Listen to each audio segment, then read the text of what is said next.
Hello! Today I'm going to show you how I map my rides using an application from the web. I know that these days you can get GPX files, download them to your GPS, and off you go. However, I think that there's still a value in being able to map your own rides. In that way, you can tailor the route to fit your length, elevation, the area that you want to go to. Sometimes you're going from A to B, and that A to B could be a train station to a hotel. So it's going to be difficult to find something that goes exactly from that point to that hotel. You're better off mapping it yourself. If you're doing a multi-day ride as well, you will be starting at random points and you want to do something that meets your specific needs. Besides, when I'm organizing a ride, I think that the joy starts the moment I start mapping it. I'm going to tell you what works for me. There are many softwares out there. There are many applications. There's many ways of doing this. This is what has worked for me, and that's why I'm sharing it. I have been mapping rides for about 10 years now. I started initially using paper maps, and then obviously as technology was there to help us, I started using the GPS. And I've mapped anything from how to go from home to work to 1100 miles going London to Rome. I've done obviously London to Paris, many routes, many variations of the original routes, London to Amsterdam, London to Lyon, Lyon to Milan, anything in, I've done a route in Germany as well, going along the Moselle and the Rhine River. I've done things in England, in Scotland, the North Coast 500, and I've mapped everything from scratch. So if you have any doubts, please send me a message and I'm more than happy to help. I'm using the Ride with GPS website and it works for me. I use the free version. I'm sure that the premium one has many fancy features, but so far I have mapped all my rides using the free version. So again, I'm going to show you what works for me, but this doesn't mean that it's the only way in which you can do it. So we go to the route planner. And the first thing you need to decide is which location you're going to start from. I'm going to use a village, a town that's close to where I live. That's called Pangbourne. It's a random choice. And I usually get there by train. So I'm going to go straight to the train station. And that's where my ride's going to start. And you can say it starts there because this is the green marker. I'm going to map on this occasion a circular route.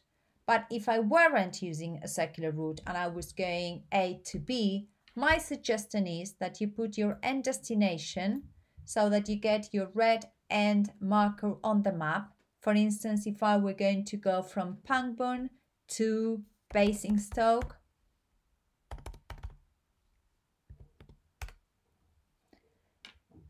and I just leave that red marker there so that every now and then when I zoom out, I am able to see where I'm heading to so that I can find my bearings. It's very easy when you zoom in to start going this way or that way and suddenly you realize you are completely off your final destination. So that's my first tip.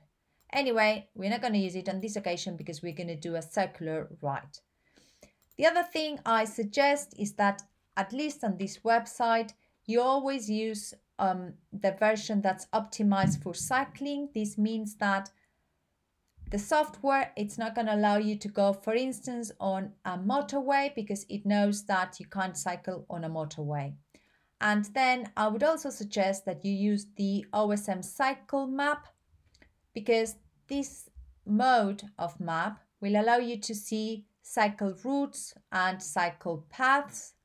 Whereas, for instance, if you use a regular Google map, you can't see those. And if you use the OSM Outdoors, you will see trails and footpaths, but you're not going to see your cycle routes or cycle paths, which are really useful at times. So I'm going on my Osm Cycle route and map, and the other thing I want to show you is the different colors that the different types of roads take on the map. So on this case, for instance, you can see the pink road. That is an A road and it's usually main road and quite busy. You have yellow or orange roads, which are B roads. I'm speaking from the UK. And these are less busy roads, minor roads, and a possible option when you're cycling. My preferred roads are the white lanes, because these are going to definitely be minor, quieter roads that go along really nice villages if you are in the countryside. Other options, other colors that you may find are these sort of grayish one, that's a motorway, and that's obviously a no-no. And where you have the green ones, these are usually double carriageways, and obviously that's another one that you want to avoid. You're allowed to cycle on double carriageways, but you wouldn't want to cycle on them. A caveat here is to say that I'm going to be mapping a route to ride on any weekend, leisurely ride, a touring ride. So I'm not focused on speed. If you were trying to have a speed session, for instance, because you're training for something, then usually you would like to use the main roads because you're focused on straight roads and where you can go perhaps at a faster pace. And if you use the minor roads, they're going to be very bendy, so probably you're not interested on them. So having said that, let's start mapping. And you can see that some of the roads have sort of a color on top of them that's different to the type of color to identify the different roads, like on this occasion here and on this occasion here you can see another color, and here you have them in another color as well. What this means is that those are cycle routes. The cycle routes and the different colors depend on whether that route has been designed by a national, a regional, or a local cycling group. It doesn't mean that it's a segregated lane, it just follows the road to on a particular direction. Usually they would take you along very scenic and pretty roads, an area of interest or an area of beauty, or they are just connecting roads in a way that has been tried and tested by someone before. So it's usually a good option to follow a cycle route where you have one. On the other hand, where you have a cycling path, you're going to find that because it's a dotted blue line. You don't want a dotted blue line when you are in the countryside, because you don't necessarily, you're not going to necessarily find a paved cycle path. And for instance, in this case, this is a path that goes along the canal and it's going to be gravel. It's not going to be suitable for my road bike. I know that because I've been there, but if you don't know that specific bike path, I would suggest that generally what you try to do is to avoid them and stick to the roads. When you have a wide lane with dash lines, as you can see on this road here, that is usually a track other than a road, and it might be a farmer's track. Again, anything that's a dash line, it's not going to be suitable for cycling. And where you have brown dotted lines, that's a footpath, not something you want to go into either. So let's go to our starting point. I'm going to zoom out to find my bearings. Here I am. So let's say I'm going to map today a 40-mile circular route starting from Pangbourne Station. So I'm going to start going onto these white lanes, and then I come across this cycle route, and I decide I'm going to take that, and I'm going to actually follow the cycle route because that's always a good option.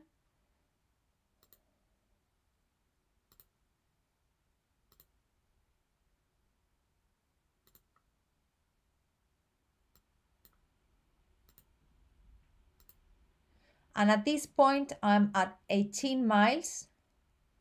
I'm keeping an eye on my distance. And if I want to do a circular 40-mile ride, then at this point, I need to start heading back. I zoom out to find my bearings. I know I have a motorway here, so I don't want to get that far.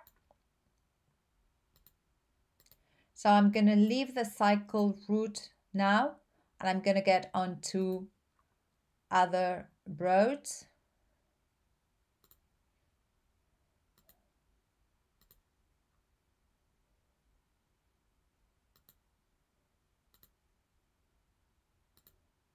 I'm again going to zoom out to find my bearings.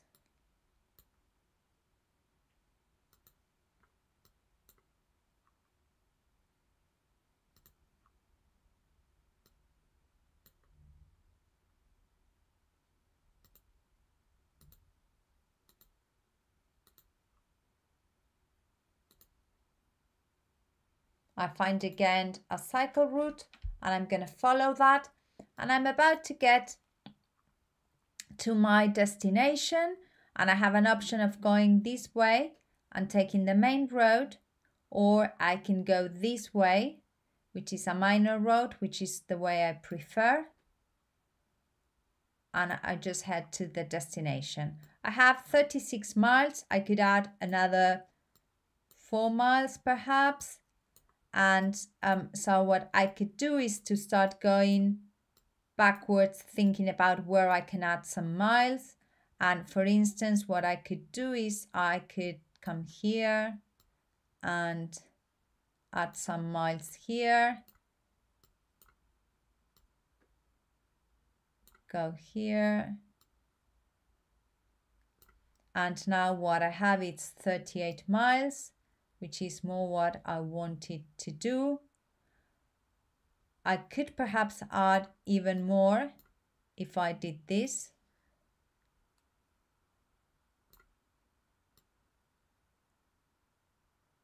And that's going to make it exactly 40 miles. As you can see now, I'm going on this B road, and I've never been there before. So I'm going to check whether that's a busy road. So what I do is I use my Google view. And actually, even though it's a B road, it's a really pretty quiet one. So I'm okay to use that B road.